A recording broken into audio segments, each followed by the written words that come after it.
cowboy struggling found female Seminole Outcast tied to a tree. The sign said, "The whites call it." The sun beat down mercilessly on Jacob Martinez as his horse trudged through the thick Florida wilderness. Sweat dripped from his weathered face, stinging his eyes as he squinted against the harsh afternoon light. His clothes were dusty and worn, patched in several places where the fabric had given way after years of hard use. The leather saddlebags hanging from his horse contained everything he owned in the world, which wasn't much. A few changes of clothes, some jerky, a dented canteen, and exactly $3 silver. That was all that remained of his life. Jacob was 38 years old, but he felt ancient. The lines on his face told stories of sleepless nights and back-breaking work under the unforgiving sun. His hands were calloused and scarred from years of ranch work, roping cattle, mending fences, and doing whatever needed to be done to keep his small piece of land running. But all of that was gone now. The drought had come 2 years earlier, turning his green pastures into cracked brown earth. His cattle had grown thin, their ribs showing through their hides as they searched desperately for grass that no longer existed. One by one he had watched them die, or had to sell them for pennies on the dollar. Then came the debts. The bank had been patient at first, but patience only lasted so long. When he couldn't make his payments, they took everything. The land his father had worked so hard to buy, the small house he had built with his own hands, the corrals and barns, all gone. Jacob had no family left to turn to. His wife Maria had died 3 years ago during childbirth, and the baby boy hadn't survived either. The double loss had nearly destroyed him, but he had kept working, kept fighting, because the ranch was all he had left of the dreams they had shared. Now even that was gone. So he was heading west, like so many other desperate men. Maybe California, maybe Arizona, anywhere but here, where every acre of land reminded him of his failures. Burden? He was a Mexican-American in the American South, which meant most doors were closed to him before he even knocked. But he was a hard worker, and he figured someone somewhere would need a cowboy who knew his way around cattle and horses. The Florida wilderness was dense and humid, nothing like the open ranges he was used to. Massive cypress trees rose from swampy ground, their branches draped with Spanish moss that hung like gray beards. The air was thick and heavy, making it hard to breathe. Strange birds called from the canopy above, and he could hear the distant splash of something moving through water. This was Seminole territory, or at least it had been before the government pushed most of them further south, or forced them west to Oklahoma. Jacob had been riding for 3 days, following old hunting trails and game paths, trying to save money by avoiding towns where he would have to pay for lodging and meals. His supplies were running low, but he figured he could make it another few days before he absolutely had to stop somewhere. It was late afternoon when his horse suddenly stopped and refused to go further. The animal's ears flicked back and forth nervously, and it shifted its weight from side to side. "Come on, girl," Jacob said quietly, patting the horse's neck. "What's got you spooked?"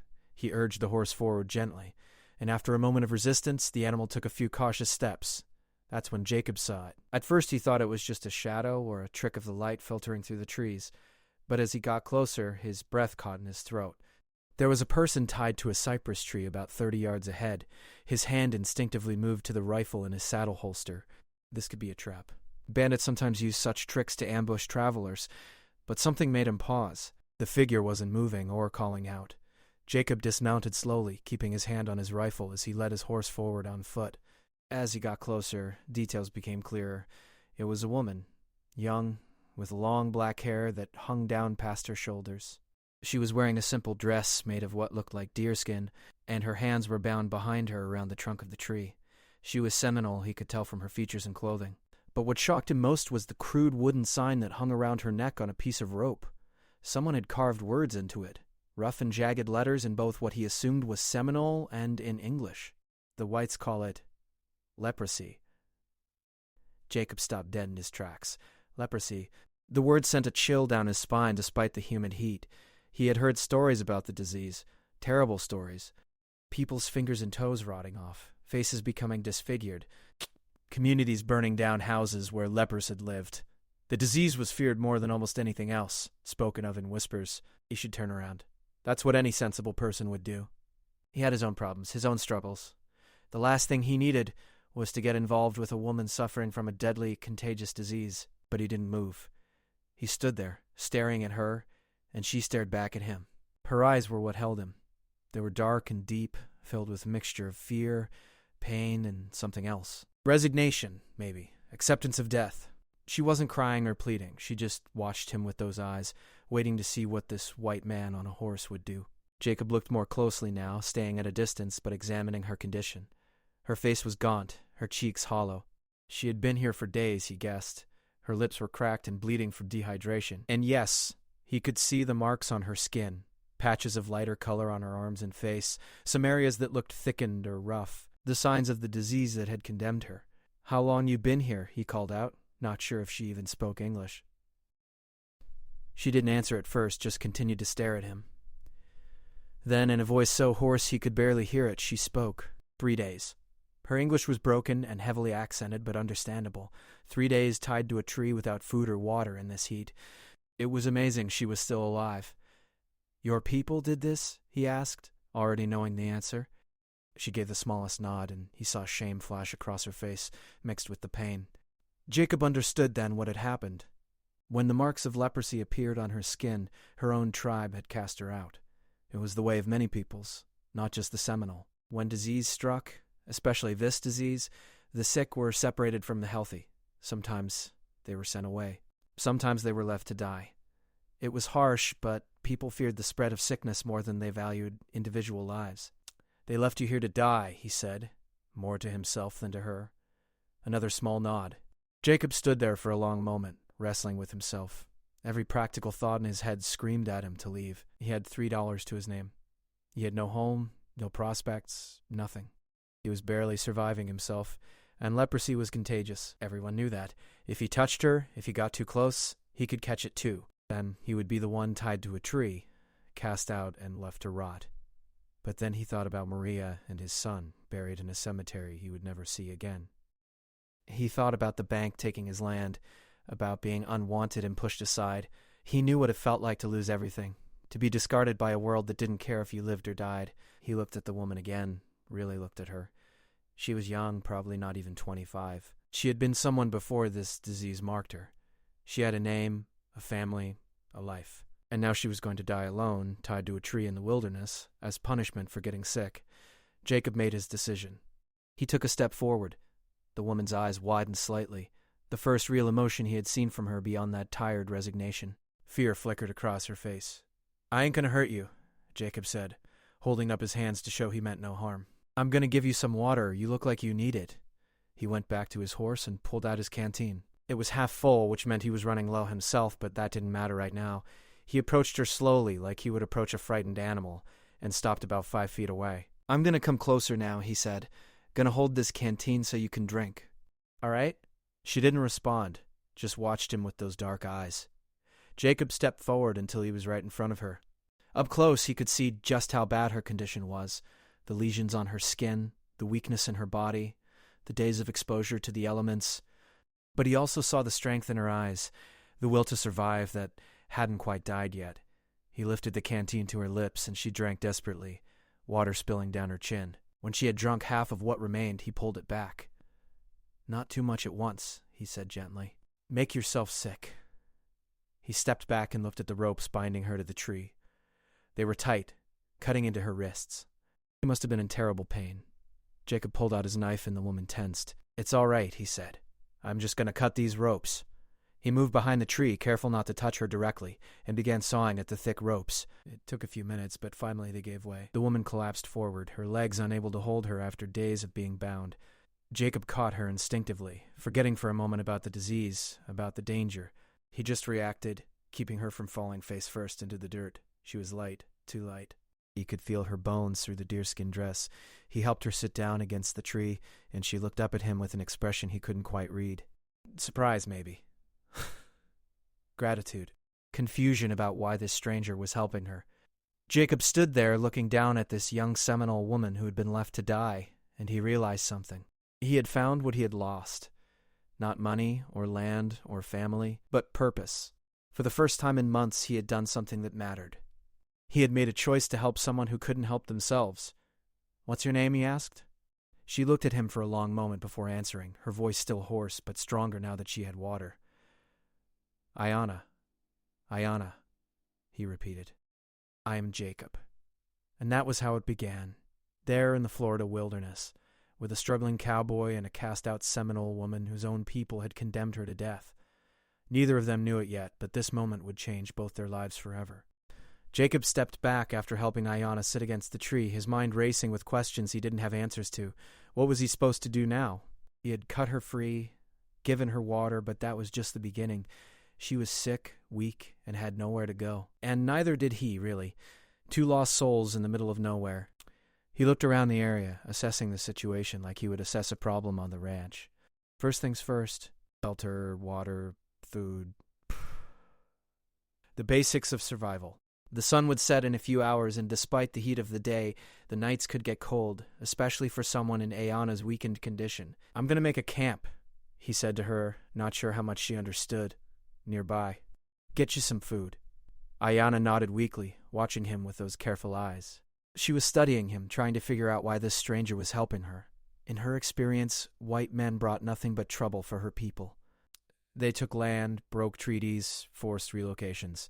Why would one of them help her now, especially when she carried a disease that terrified everyone? Jacob worked quickly, gathering fallen branches and palmetto fronds to construct a simple lean-to shelter about 20 feet from where Ayanna sat. He kept his distance, not out of cruelty, but out of fear. The terror of leprosy was deeply ingrained in him, as it was in everyone. Stories of the disease had been passed down for generations. Tales of people wasting away, their bodies slowly falling apart. But even with that fear, he couldn't bring himself to just ride away and leave her. As he worked, he kept glancing over at Ayanna. She hadn't moved much, clearly exhausted from her ordeal. But her eyes followed his every movement, alert and intelligent. There was no begging in her gaze, no pleading, just observation, as if she was trying to solve the puzzle of who this man was and what he wanted. When the shelter was finished, basic but functional, Jacob started a small fire. He had some jerky in his bags and a few hardtack biscuits. Not much, but better than nothing. He put a piece of jerky and a biscuit on a flat stone and carried it over to Ayanna, setting it down within her reach, but not too close. "Eat slow," he advised. "Your stomach ain't used to food right now." Ayanna reached for the food with trembling hands. Jacob noticed the lesions on her fingers, the slight thickening of her skin in places. He forced himself not to recoil, not to show the fear that crawled up his spine. She was a person, he reminded himself. Sick, yes, but still a person who deserved basic dignity. She ate slowly, as he had suggested, chewing carefully. When she finished, she looked at him and spoke, her voice still rough but stronger than before. "Why you help?" It was a simple question, but Jacob didn't have a simple answer. He sat down on a log near the fire, maintaining that careful distance between them, and thought about it. "Don't rightly know," he admitted. "Guess I couldn't just leave you there." "Most would," she said quietly. "Yeah," Jacob agreed. "Most would." They sat in silence for a while, the fire crackling between them. The sun was setting now, painting the sky in shades of orange and pink through the gaps in the trees. It would have been beautiful under different circumstances. "You speak English pretty good," Jacob said finally, trying to make conversation. "Mission school," Ayanna replied. "When I was girl, missionaries come, teach English, teach about their God. My mother let me go." She said good to know the white man's words. "Smart woman, your mother?" A shadow passed over Ayanna's face. "She died 2 winters ago." "Fever?" "I'm sorry," Jacob said, and he meant it. He knew what it was like to lose someone. "Lost my wife 3 years back, and my baby son. They both died the same day." Ayanna looked at him with new understanding. They were both carrying grief, both alone in the world. It created a strange bond between them, even with the physical distance they maintained. Over the next few days, they fell into an awkward routine. Jacob would hunt small game or gather whatever edible plants he could find. He wasn't great at identifying wild foods, but he did his best. He would leave the food near Ayanna, always maintaining distance. He slept in a separate area, keeping the fire going between them through the night. On the 3rd day, something changed. Jacob had caught a rabbit and was trying to figure out how to cook it properly when Ayanna spoke up. "Those leaves," she said, pointing to some plants near where he was working. "No good, make you sick." Jacob looked at the leaves he had gathered, planning to use them to wrap the meat. "These?" "Yes." "Poison, not for eating." He quickly threw them aside, feeling foolish. "What should I use instead?" Ayanna gestured to a different plant growing nearby, one with broader, darker leaves. "Those. Clean them first. Use for cooking." Jacob gathered the right leaves, following her instructions. As he worked, he realized something. Ayana knew things he didn't. She had knowledge about this land, these plants, how to survive here. She had mentioned being a healer in her tribe before the sickness came. "You know a lot about plants," he said. "I was learning to be medicine woman," Ayana explained, "before the marks come. I know plants for healing, plants for food, plants for poison. My grandmother teach me. She was great healer." "Can you teach me?" Jacob asked. "I don't know nothing about these Florida plants. Where I come from, everything's different." Ayana looked surprised by the request, but then she nodded slowly. "I teach you." And so their relationship began to shift. Jacob would bring her plants and herbs, and she would tell him what they were, what they did, which ones were useful and which ones were dangerous. Her voice grew stronger each day as she recovered from her dehydration and starvation. She was still sick, still marked by the disease, but she was no longer actively dying. Jacob learned which roots could be boiled to make medicine for stomach troubles, which bark could be stripped and chewed to ease pain, which berries were safe to eat and which would kill you. Ayana was patient with him, explaining things multiple times when he didn't understand, correcting him gently when he made mistakes. In return, Jacob shared his own knowledge. He showed her how he tracked animals, how to read the signs of weather coming, how to predict where water might be found. They couldn't share the same space, couldn't sit close together, but they could share knowledge, and that created a connection between them. One evening, about a week after he had found her, Jacob was sitting by the fire when Ayana asked him a question that caught him off guard. "Where are you going? Before you find me?" Jacob poked at the fire with a stick, watching the sparks rise into the darkening sky. "West. California, maybe. Looking for work. Lost everything I had back east. Ranch, land, all of it." "You're vaquero?" she asked, using the Spanish word for cowboy. "Yeah. Was, anyway. Don't know what I am now." "You are man who helps sick women when others would not," Ayana said simply. "That is what you are." Jacob felt something tighten in his chest. He had been thinking of himself as a failure for so long, as someone who had lost everything and had nothing left to offer the world. But maybe he was more than his failures. Maybe he was also his choices, and he had chosen to help when he could have ridden away. "What about you?" he asked. "What was your life like before?" Ayana was quiet for a long moment, staring into the flames. When she spoke, her voice was soft, filled with memory and loss. "I had good life. I helped people. Grandmother teach me to make medicine, to help women with babies, to ease pain of old ones. People respect me. Then the marks come." She touched her arm where the lesions were visible, first small ones. "I hide them, but they grow. More come. People begin to whisper. They afraid. Elders meet, decide I must go. They say I bring curse, that I make others sick. They tie me to tree, leave me for spirits to take." "That ain't right," Jacob said, anger rising in his voice. "You didn't ask to get sick." "Ain't your fault. They afraid," Ayana said again, but there was pain in her voice. "Fear make people do terrible things, even to their own." Jacob understood that. He had seen fear make people cruel. Fear of differences, fear of the unknown, fear of disease. It turned neighbors into enemies, families into strangers. "I'm afraid too," he admitted. "Afraid of getting sick. But I figure being afraid ain't an excuse to let someone die." Ayana looked at him across the fire, and for the first time he saw something like warmth in her eyes. Not quite trust, not yet, but the beginning of it. As more days passed, Jacob began to notice changes in himself. He was still poor, still without prospects, still heading nowhere in particular. But he woke up each morning with purpose. He had someone depending on him, someone who needed him. It had been a long time since anyone needed him. He also began to notice that his fear was slowly fading. Not entirely, not completely, but each day it mattered a little less. He started sitting a bit closer to the fire, closing the distance between them by small increments. Ayana noticed but said nothing, just watched with those careful, intelligent eyes. One afternoon, Jacob brought back a plant he had found and wasn't sure about. "This one?" he asked, holding it up. Ayana squinted at it, then shook her head. "No, that one make you sleep too deep. Maybe not wake up." "How do you know all this?" Jacob asked, genuinely curious. "How do you remember which is which?" "Grandmother make me practice every day," Ayana explained. "She say medicine woman must know every plant, every root, every flower. One mistake, someone die. So I learn. I remember." Jacob sat down, forgetting for a moment to maintain his usual distance. He was only about 6 feet away from her now, closer than he had been since that first day. Must have taken years to learn all that.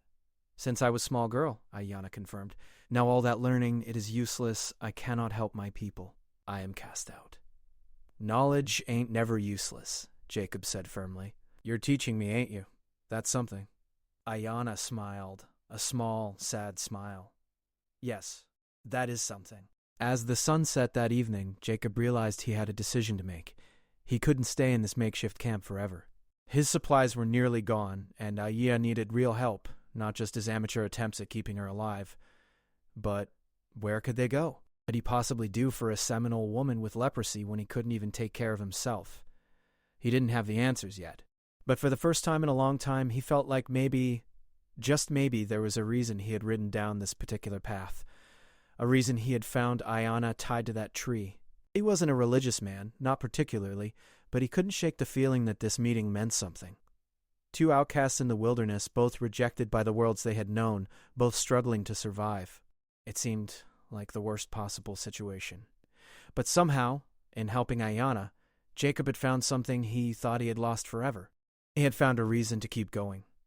2 weeks had passed since Jacob found Ayana tied to that tree, and their small camp had become something almost comfortable. But comfort was an illusion, and Jacob knew it.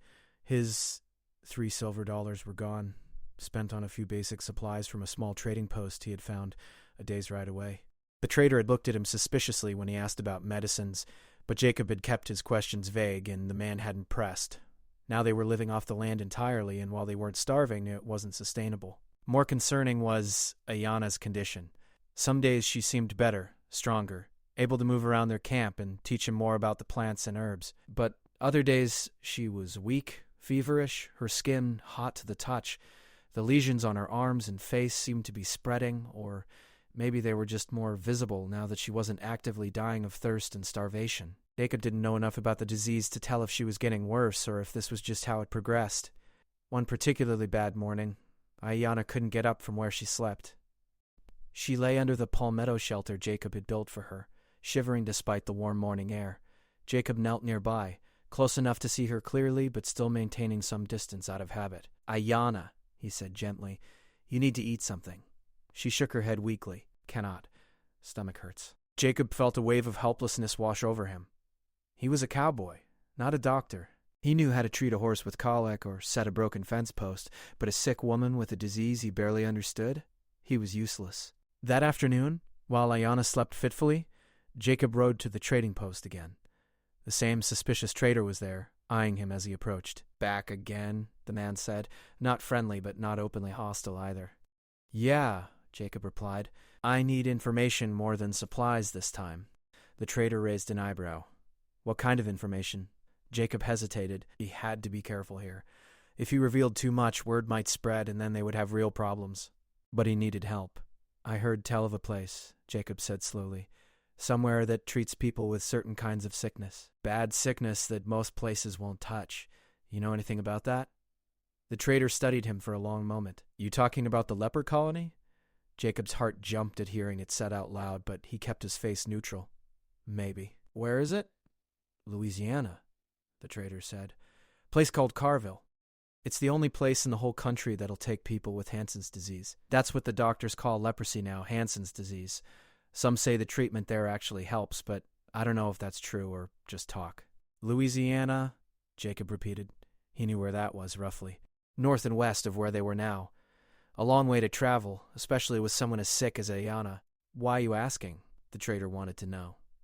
You got someone sick? Just curious, Jacob lied. Heard someone talking about it? The trader didn't look convinced, but he shrugged. Well, that's all I know. The Carville, Louisiana, run by some nuns, the Daughters of Charity, or something like that. They take in the lepers that nobody else wants. Jacob thanked him and left, his mind already working through the problem.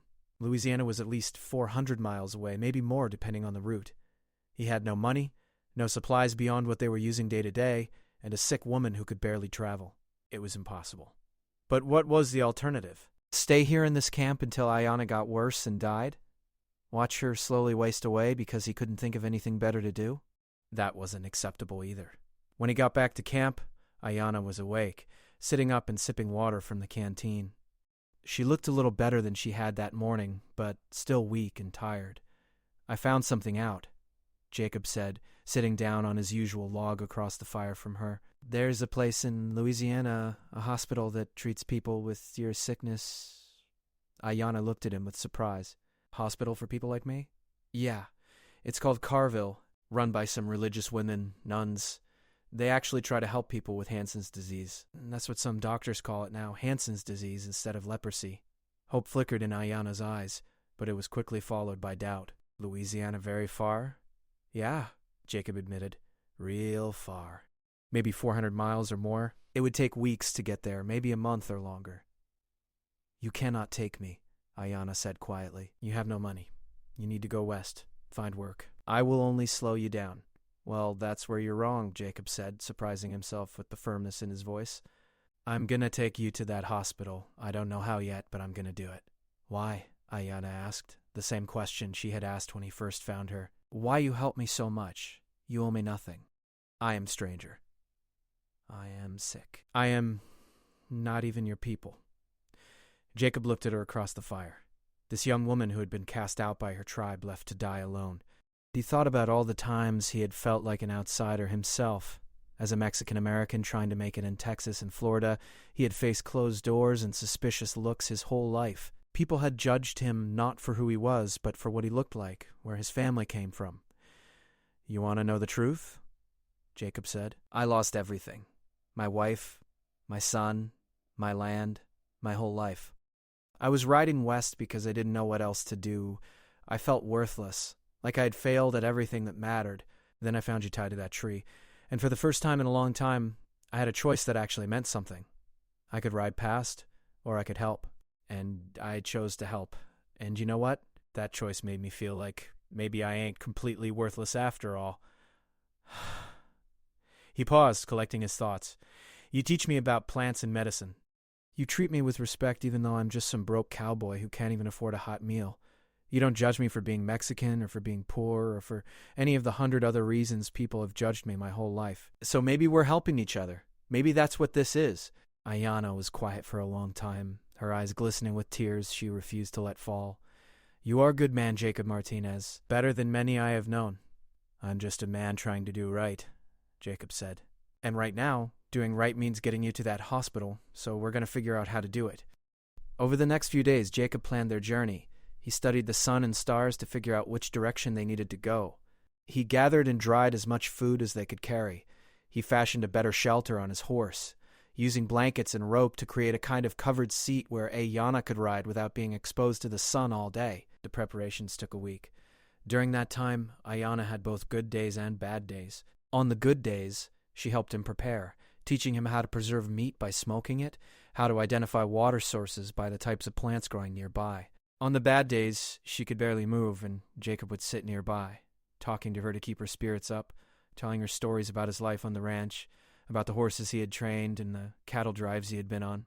Finally, on a clear morning with a gentle breeze, they set out. Ayanna sat on the horse in the makeshift covered seat Jacob had built, her few possessions wrapped in a bundle beside her. Jacob walked alongside, leading the horse by its reins.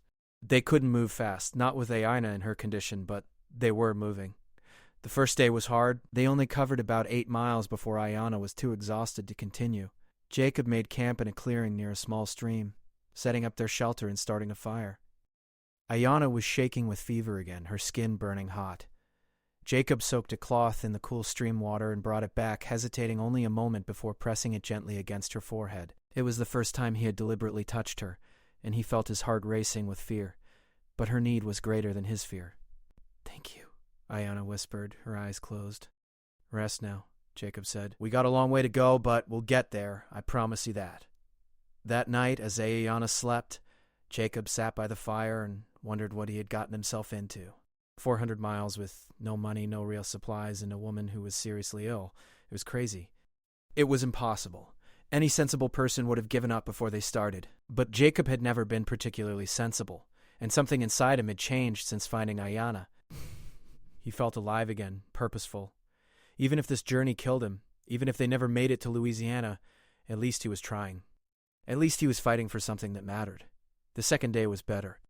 Ayanna seemed stronger, and they managed to cover almost 12 miles. Jacob had learned to recognize the signs now, to see when she was pushing herself too hard. He would call for rest breaks even when she insisted she could continue. They traveled mostly through wilderness, avoiding towns and settlements as much as possible. Jacob knew that if people saw Ayanna, saw the marks of disease on her skin, there would be trouble. Frightened people did dangerous things, so they stuck to game trails and quiet paths, moving slowly but steadily north and west. On the 4th day of travel, they had their first real scare. Jacob had gone to refill their water canteens at a creek when he heard voices. He quickly motioned for Ayanna to stay quiet and still. 3 men on horses rode past on a nearby trail, rough-looking characters with guns on their hips. They were talking loudly about some cattle they had stolen, laughing about how easy it had been. Jacob and Ayanna stayed frozen until the men were well past and their voices had faded into the distance. When it was safe, Jacob let out a breath he hadn't realized he was holding. "That was close," he muttered. "Many dangers on this road," Ayanna said quietly. "Not just sickness." She was right. They were vulnerable out here, 2 people alone with nothing of value except a horse in their lives. If they ran into the wrong people, it could end badly. That night, Jacob barely slept, keeping watch with his rifle across his lap. Every sound in the darkness made him tense, every rustle of leaves or crack of a twig. He found himself thinking about how much easier this journey would be if he wasn't alone, if he had help, if he had money to buy passage on a train or a boat. But wishes didn't change reality. This was what they had, so this was what they would work with. As the days passed and they slowly made their way north, Jacob noticed changes in their relationship. The careful distance he had maintained was gradually shrinking. Not because he was less afraid of the disease, but because taking care of Ayanna required closeness. He had to help her on and off the horse. He had to press cool cloths to her head when the fever came. He had to support her when she was too weak to walk on her own. And something else was changing too. They talked more, shared more.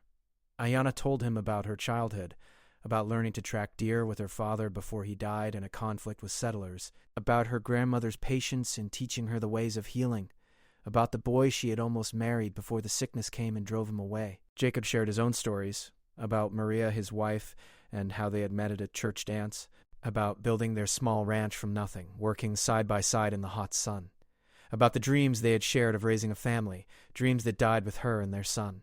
In their shared grief and shared struggle, they found an unexpected companionship. 2 people the world had cast aside, helping each other survive one more day. 3 weeks into their journey, Jacob and Ayanna finally crossed into Louisiana. The landscape had changed gradually as they traveled, from the swampy wilderness of Florida to the rolling countryside of southern Louisiana. They were both exhausted, their supplies nearly gone, and Ayanna's condition had worsened considerably over the past few days. Jacob had spent his last bit of money 2 days earlier on bread and dried beans from a small farm. The farmer's wife had taken one look at Ayanna sitting on the horse, wrapped in blankets despite the warm weather, and her eyes had narrowed with suspicion. Jacob had quickly paid and left before questions could be asked. Now they had nothing left except determination and hope. The night before they reached Carville, Ayanna's fever spiked dangerously high. Jacob made camp in a grove of trees and spent the entire night changing cold compresses on her forehead, trying desperately to bring her temperature down. She drifted in and out of consciousness, sometimes speaking in Seminole, sometimes in broken English, sometimes not speaking at all, just moaning softly in pain. "Stay with me," Jacob kept saying, though he wasn't sure she could hear him. "We're almost there. Just one more day. You can make it one more day." By morning, the fever had broken slightly, but Ayanna was weaker than Jacob had ever seen her. She could barely hold her head up, and her skin had taken on a grayish pallor that terrified him. He knew they were running out of time. He lifted her onto the horse as gently as he could, and she slumped forward, barely conscious. Jacob tied a rope loosely around her waist and the saddle horn, just enough to keep her from falling off, then led the horse forward at a steady pace. They had to reach Carville today. There was no other option. It was mid-afternoon when Jacob finally saw the buildings in the distance. The Louisiana leper home at Carville sat on the grounds of what had once been a plantation. There were several large buildings, some newer-looking structures, and a tall fence surrounding the property. Jacob's heart was pounding as he approached the main gate. A man in a guard's uniform stepped out of a small gatehouse, holding up his hand for Jacob to stop. "Hold there," the guard said, his voice not unkind but firm. "What's your business here?" "I got a sick woman," Jacob said, gesturing to Ayanna slumped on the horse. "She's got Hansen's disease. I heard this place treats people with that sickness." The guard's expression changed immediately, a mixture of pity and caution. "You can't just bring someone here without proper documentation. There are procedures." "I don't have any documentation," Jacob said, frustration and desperation creeping into his voice. I found her dying in the Florida wilderness 3 weeks ago. I brought her all the way here because I was told this place helps people like her. Now are you going to let us in or not? The guard looked uncertain. Wait here. I need to get someone with authority. He disappeared into the main building, leaving Jacob standing there with the horse and the barely conscious Ayanna. Jacob looked up at her, seeing how pale she was, how her breathing was shallow and labored. They had come so far. They couldn't be turned away now. After what felt like an eternity but was probably only 10 minutes, the guard returned with a woman in a nun's habit. She was older, maybe 50, with kind eyes and a no-nonsense manner. She approached the gate but didn't open it, studying Jacob and Ayanna carefully. I'm Sister Mary Assumption, she said. The guard tells me you've brought a woman with Hansen's disease? Yes, ma'am, Jacob said respectfully. Her name's Ayanna. She's Seminole, from Florida. Her own people cast her out when the sickness showed. I found her and brought her here. She needs help. Sister Mary Assumption's eyes moved to Ayanna, taking in her condition. She's very ill. Has she been diagnosed by a doctor? No, ma'am. But she's got all the signs, the lesions, the fever, everything. And her tribe knew what it was when they left her to die. I see. The nun was quiet for a moment, thinking. The problem is we don't typically admit Native Americans. There are questions about authority, about who has the right to bring them here for treatment. Jacob felt anger rising in his chest. So you're just going to turn her away? Let her die because of some rules about paperwork? I didn't say that, Sister Mary Assumption replied calmly. I'm explaining the complications. Who are you to her? Family? Husband? I'm nobody, Jacob admitted. Just someone who couldn't leave her tied to a tree to die. I brought her here because I was told this place helps people with this disease. Was I told wrong? The nun studied him carefully, and Jacob met her gaze steadily. He had nothing left to bargain with, no money to offer, no credentials to present. All he had was the truth and the dying woman on his horse. Sister Mary Assumption looked at Ayanna again, seeing her labored breathing, her unconscious state. Then she made a decision. Open the gate, she told the guard. But sister, the regulations. The guard started to protest. I said open the gate, she repeated, her voice firm. This woman is dying, and we are here to help the sick. We'll sort out the paperwork later. God will forgive us for bending the rules to save a life. The gate swung open, and Jacob nearly collapsed with relief. He led the horse through, following Sister Mary Assumption toward the main building. Other nuns appeared, and several male attendants. They carefully lifted Ayanna from the horse and placed her on a stretcher. Take her to the infirmary immediately, Sister Mary Assumption instructed. Doctor, tell him it's urgent. As they carried Ayanna away, Jacob started to follow, but the nun put a gentle hand on his arm. You cannot go with her, she said kindly. She needs to be examined and treated, and you need to be checked as well. You've been in close contact with her for weeks. We need to ensure you haven't contracted the disease. Jacob felt a chill run through him. Being in all his focus on getting Ayanna to safety, he hadn't really thought about the risk to himself.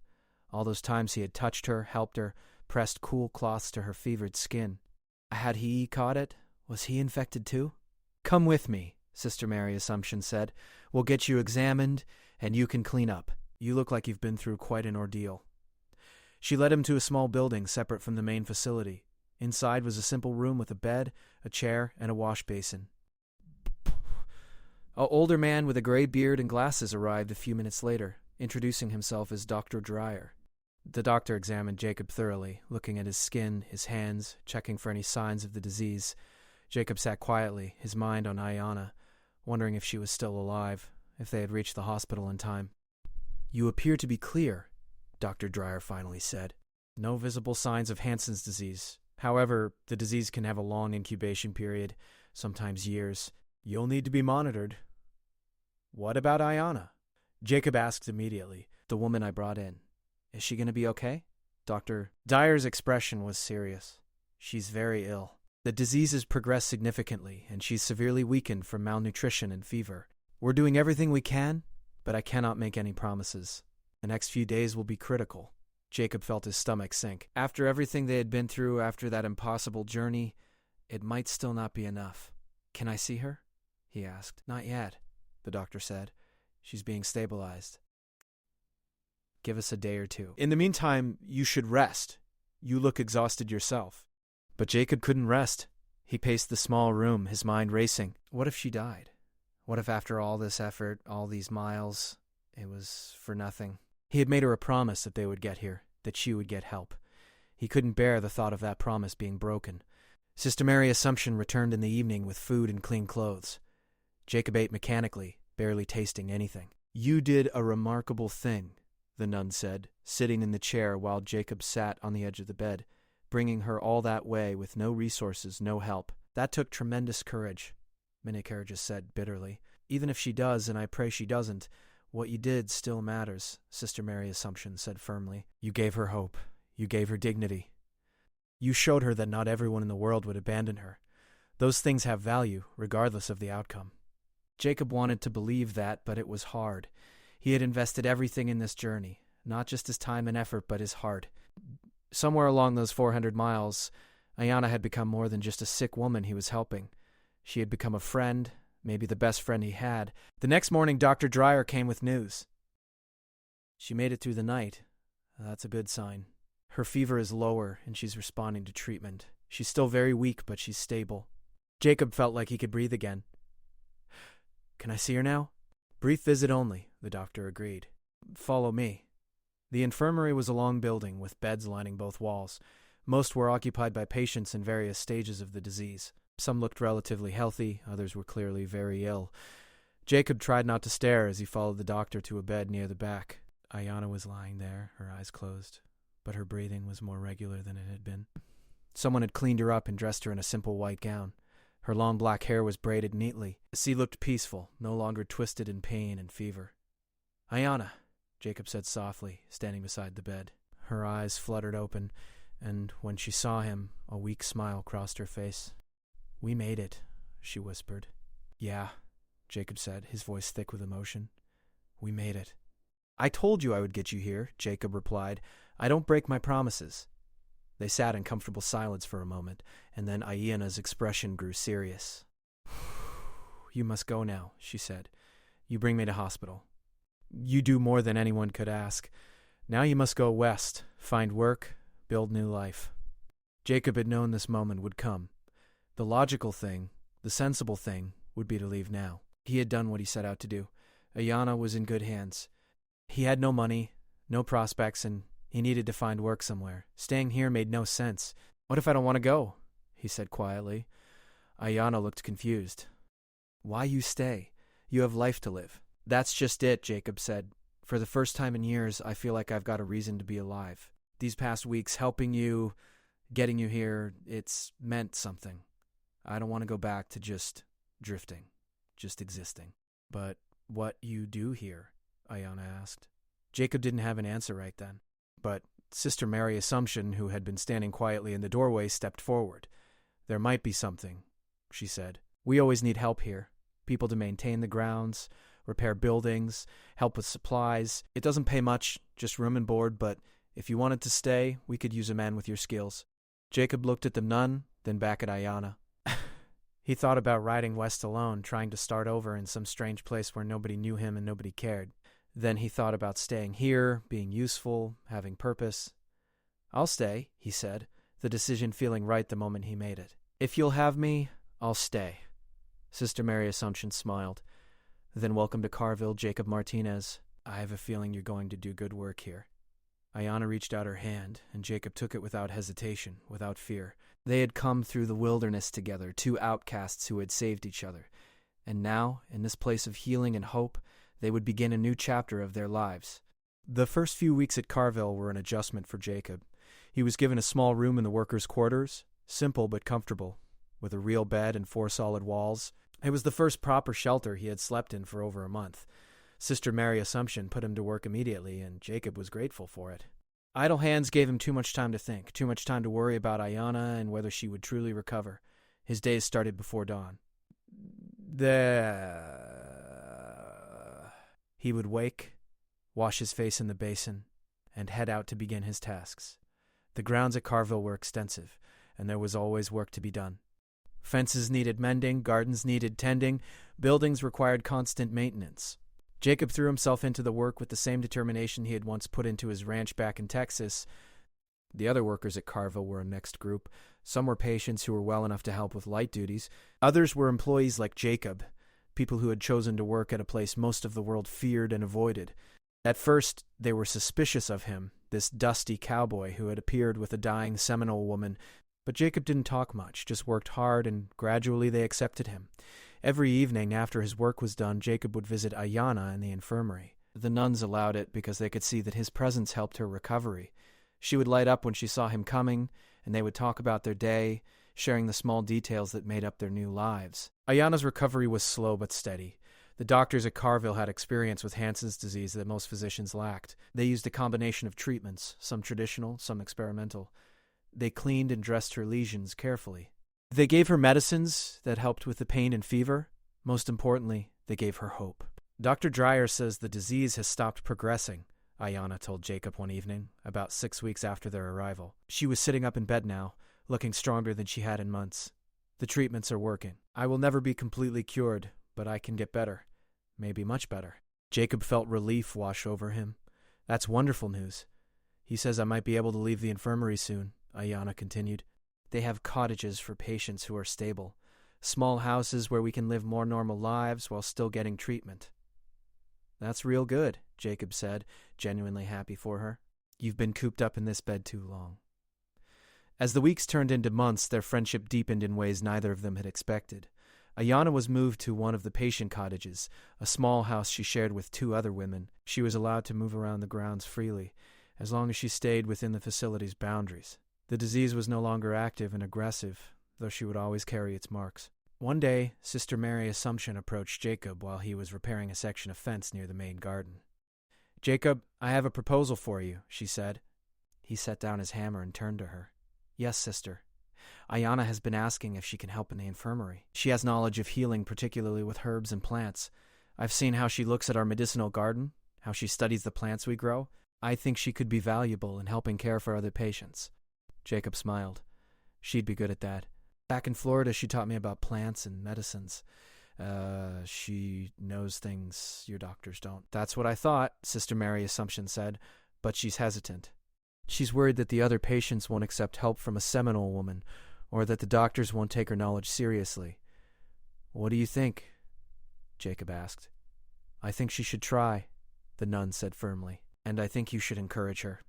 She listens to you. That evening, Jacob found Ayana in the garden, examining a plant with small purple flowers. She looked up when she heard him approach, and smiled. Sister Mary told me about the infirmary idea, Jacob said, sitting on a nearby bench. Ayana nodded, her expression uncertain. I want to help, but I am afraid. What if I do something wrong? What if they do not trust me? You won't do anything wrong, Jacob said confidently. You know more about healing plants than most doctors, and as for trust, you earn that by showing up and doing good work. Just like I did with the workers here? You think I should do it? Ayana asked. I think you'd be crazy not to, Jacob replied. You're a healer, Ayana. That's who you are? This disease tried to take that away from you, but it didn't succeed. Don't let fear finish what the disease couldn't. Ayana was quiet for a moment, then nodded slowly. You are right. I will tell Sister Mary I want to try. And so Ayana began working in the infirmary, starting with small tasks like preparing herbal remedies and helping to clean wounds. The doctors were skeptical at first, but they quickly learned that her knowledge was genuine and valuable. She knew how to make poultices that reduced inflammation. She knew which herbs could ease pain and which could help fight infection. She combined her traditional Seminole healing practices with the modern medicine the doctors practiced, creating treatments that were more effective than either approach alone. The patients loved her. She was gentle and patient, never rushing, always taking time to listen to their concerns and fears. Many of the patients at Carville felt abandoned by the world, just as Ayana had been. She understood their pain in a way few others could. Jacob watched her transformation with pride. The frightened, dying woman he had found tied to a tree was gone. In her place was a confident healer who had found her purpose again. As the months passed, Jacob and Ayana fell into a comfortable rhythm. They would have breakfast together in the dining hall most mornings. During the day, they worked at their respective jobs. In the evenings, they would walk the grounds together, talking about everything and nothing. Other people at Carville noticed their closeness. Some whispered about it, wondering what the relationship was between the Mexican cowboy and the Seminole healer. But Jacob and Ayana didn't care what others thought. They had been through too much together to worry about gossip. One evening, almost 2 years after they had arrived at Carville, they were sitting by a small pond on the grounds, watching the sunset paint the sky in shades of orange and pink. It reminded Jacob of that first evening in Florida when he had decided to help Ayanna instead of riding away. "Do you ever think about leaving?" Ayanna asked quietly. "Going west like you planned?"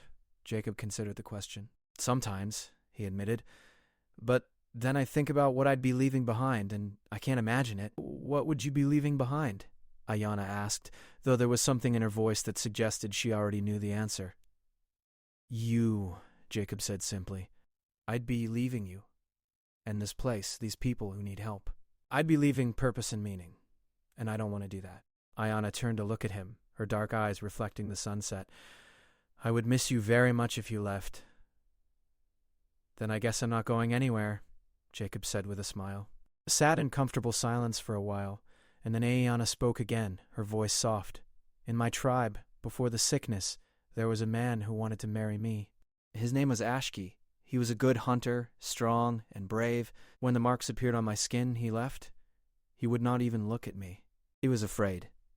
Jacob listened quietly, sensing she had more to say. "You were afraid too," Ayanna continued. "I could see it in your eyes that first day. But you did not leave. You stayed. You helped me even though you were afraid. That is true courage." "I don't know about courage," Jacob said. "I just did what felt right." "That is what courage is," Ayanna said. "Doing what is right even when you are afraid." Another silence fell between them, but it was comfortable, peaceful. Finally, Jacob spoke. "Ayanna, I need to tell you something. Over these 2 years, you've become the most important person in my life. I wake up thinking about seeing you. I go to sleep thinking about our conversations. When something good happens, you're the first person I want to tell. When something bad happens, you're the one I want beside me." Ayanna's eyes were bright with emotion. "I feel the same way. I know the world sees us as strange," Jacob continued. "A Mexican cowboy and a Seminole woman with a disease most people fear. We got no money, no prospects outside these walls. But I don't care about any of that. What I care about is you. And if you'll have me, I'd like to spend the rest of my life by your side." Ayanna smiled, tears running down her cheeks. "Yes," she whispered. "Yes, I will have you." They embraced as the sun set completely, two outcasts who had found love in the most unexpected place. The wedding was small but beautiful, held in the Carville Chapel 3 months later. Sister Mary Assumption performed the ceremony, blessing their union even though the outside world wouldn't recognize it as legal. The marriage of a Mexican-American man and a Native American woman, both considered outsiders by society, wouldn't be officially recorded. But to everyone at Carville, they were husband and wife in every way that mattered. The patients and staff filled the small chapel, celebrating with them. Many of the patients cried, moved by the love story that had unfolded in their midst. In a place associated with suffering and isolation, Jacob and Ayanna represented hope and connection. After the ceremony, there was a simple reception in the dining hall. Someone played a fiddle, and people danced. Jacob and Ayanna danced too, holding each other close, grateful for the journey that had brought them to this moment. They were given a small cottage of their own, one of the staff residences. It wasn't much, just 2 rooms and a small kitchen, but it was theirs. They made it into a home, decorating it with wildflowers Ayanna gathered and small items Jacob crafted from wood in his spare time. Life settled into a new pattern. Jacob continued his work maintaining the grounds, taking on more responsibility as the years passed. He became the chief groundskeeper, trusted with overseeing other workers and managing major projects. Ayanna became an essential part of the medical team, her knowledge and compassion making her invaluable to both doctors and patients. They became legendary figures at Carville. New patients arriving scared and alone would hear their story and take comfort from it. If a dying woman and a broken man could find love and purpose here, maybe there was hope for everyone. Years passed. Jacob's hair turned gray at the temples, then went completely white. Ayanna's face showed the lines of age, but her eyes remained bright and alert. They worked side by side for over 3 decades, dedicating their lives to helping others who had been cast out by society. 19. Jacob passed away peacefully in his sleep at the age of 70. He had lived at Carville for 32 years, longer than he had lived anywhere else. Ayanna held his hand as he took his last breath, grateful for every moment they had shared. Ayanna continued working at Carville for 4 more years after Jacob's death. She said she could feel him with her as she tended to patients, as she mixed her healing remedies, as she walked the grounds they had maintained together.